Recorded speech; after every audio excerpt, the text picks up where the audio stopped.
Welcome back to Camerascore, where we discuss everything media. And today we're doing our first television review. We are talking about It Welcome to Derry. I wasn't originally going to do one, but everyone kept saying I should. And on top of that, people loved the show much more than me.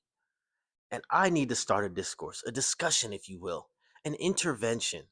What makes you guys believe that this is God's gift to earth in television form? I simply disagree. But let's get into it. Let's first start with the positives.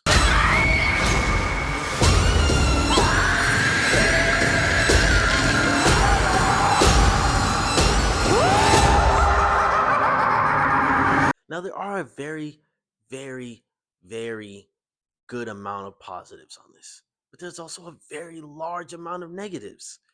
Let's start with the positives. As I was saying, though, the visuals in this are exceptional. Pennywise and all his scariness.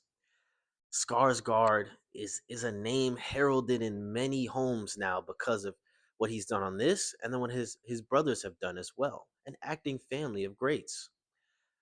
The way that they display Pennywise killing people and the gore and the way he's cheerful about just murdering people and eating them is just immaculate. I never thought I would say something like that about someone being a monster who eats people, but just from the small moments where he's smiling and getting ready to show the deadlights or take a bite of someone's head to the funny moments where he's prancing with absolute power and control before he chops someone's head in half and then takes a bite are really, really done well. A lot of the little child actors too, although some of them are, you can kind of tell they're not the age they say they are. But that being said, they do really, really well as well. They give you captivating performances that display the emotion of the moment, even though some of that is kind of tempered down because of some moments, which I don't want to spoil. But they have really solid performances throughout. And for children actors, I feel like it's a little bit of the repeat of the films and where they found the right kids at the right time. Another great thing is the environment, the way they build up Derry, Maine. It feels like a real location, a true bustling city that has its own ins and outs and places people frequent. And it feels like it really could exist in this time period, even though it's a fictional place in Maine. I really like that aspect as well. I also do like a lot of the actors that they have, besides Pennywise and little kids as well. A lot of the supporting characters are really endearing and make you care about the story and care about what's truly happening.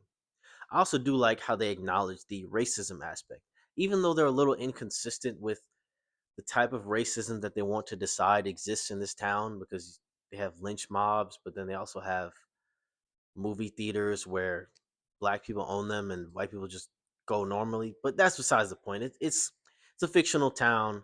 They wanted to include the right amount, but not go too far as to throw the N word. I'll let them pass on that.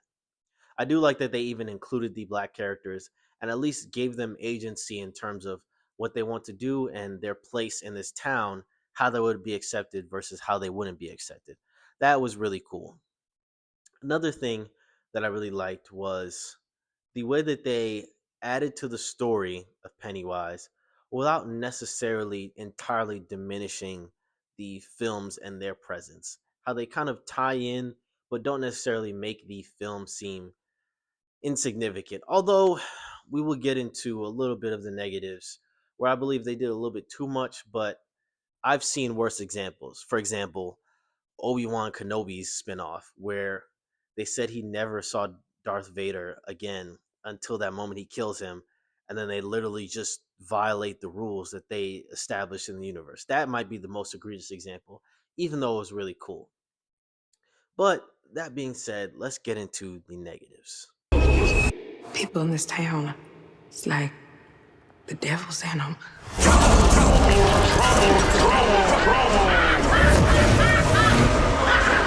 Now, for me, I'm sorry, it just doesn't compare to the films. A lot of the pacing in this film, a lot of the pacing in this show just stumbles all over itself out the gate. There are genuine episodes where I was like, that is cinema. And then there are other episodes where oh my goodness. The balance between the children and the military aspects, I feel like is all out of whack. Now, there are some where I'm like, that is perfection right there. They bounce back and forth, showed us both perspectives and the importance in both. But there are a lot of times where I feel like early on decisions they've made in the show kind of diminish your care for the kids and diminish how you feel about their interactions and who lives and who dies. There's an early theater episode. You've seen the show, you know what I'm talking about. I feel like that sets the stage for what Pennywise should be on, but then somehow six more episodes happen. I feel like the way that they executed that could have been done way better. And now you might disagree with me. You might say, oh, they're establishing his power. But if they're establishing his power, then why doesn't he use it? Another thing about this that I don't like is the framework that they build this villain in. All great power systems, villains, any type of fictional world, they work exceptionally well when you let the fans understand what the scaling is, what their power works based on, what their ethos of what they need to function is. And I feel like for Pennywise, they just keep throwing things out there, especially in the ending and then for some of the early episodes. It's like, when could he even do any of this? And if he could, why did he do this then and not then? Now, you might say, okay, well, Pennywise is this fictional entity that loves to play with people and use their fear. But then why did he not take more of these people's fear? Why did he eliminate them and get rid of them so quickly? I just feel like there are a lot of moments that are just inconsistent with his mythos, because now he's all powerful, but then he's not all powerful, and it's all supposed to be based on fear. They even go so far as to add a character who is not touched by fear but still is weak to Pennywise. I feel like that didn't make sense. And a lot of the deaths in this, unnecessary. I don't care what anybody says. There's one in the second to last episode that is just I guess. But then there's one in a sewer system that there's no explanation anyone could give me as to why a trained individual would go out that way. I don't care what you say. There's no reason that that should have happened. None whatsoever. That was very foolish. And those moments stack up. They add up. They're small, quote unquote, but they build to this feeling of, do I really care? Is this really a universe that needs people to delve deeper into it? I feel like there are a lot of really cool moments and visuals and horror elements in this show, but there are a lot of moments that take away from it as well. There are many moments that, like I said, are very small, but eventually by the end, it adds this general drag build up feeling that you're like, I mean, that show was decent, but would I ever watch it again? I wouldn't. There were moments that I genuinely wanted to skip throughout most of these episodes. Well, let's not say most. At least half of the episodes. But it's only 8 episodes, so that's a decent amount of your show. I feel like the pacing just drags in so many points of this. And then on top of that, you include the moments that make no sense. And then you have the moments that, when you compare them side by side with Pennywise and what he's done before, what he's doing now, it just it just ruins the mythos for him. It doesn't necessarily not make sense because he's a fictional creature. He's fallen from the skies with all these powers. But it's just like, you have to be consistent in some form or fashion. If you're going to make him this Joker like character with wanton destruction and killing people, I'm not mad at that. But at least have him be consistent in those things. The Joker is chaos. He's all over the place. He's insane. He does whatever he wants. But certain things are always there. He would never want to unmask Batman because that's his arch enemy. And he has that as a consistent rule throughout all his mythos. I feel like Pennywise has no consistency. And when there's no consistency, it's just all over the place. It's not organized chaos, it's just chaos. And I feel like you need organized chaos to create this creature that we're like, well, if these are his rules, then I can't do this. And I'm afraid of this happening. But if he just does anything, is he God? What is happening? Is he the devil? What is this? It's like Freddy Krueger. He only comes after you in your sleep. Now, later movies might have done some nonsense with that, but we're talking about his original origin. He comes after you in your sleep so you can't fall asleep. And that creates this general fear of knowing this one rule set.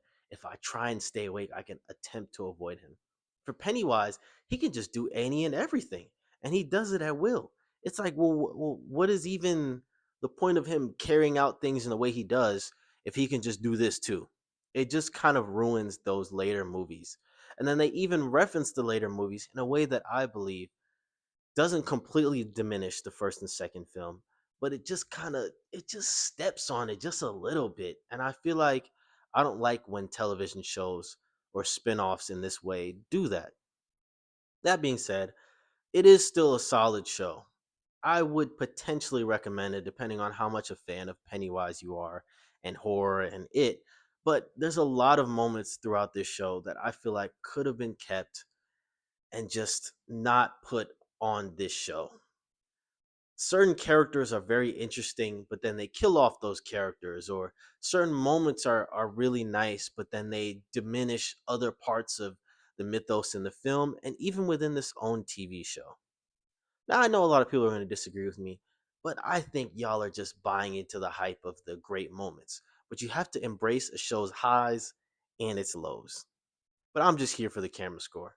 And for this, it's going to be a 7, potentially 8 out of 10. I'm leaning towards a 7. I feel like a lot of shows and films are way above average. This is definitely far above average, but I don't think they reach that 9 to 10 out of 10 greatness standpoint. This is still a good show, even though I've ragged on it. There's a lot of great things, really cool visuals. Pennywise, Skarsgård, as always, is just amazing. But I feel like there's way too many things that held it back from reaching the pinnacle of peak cinema that people want to call it, in my personal opinion. But hey, maybe I'm wrong. You let me know. Like and subscribe, and let me know in the comments if you completely disagree with what I've said.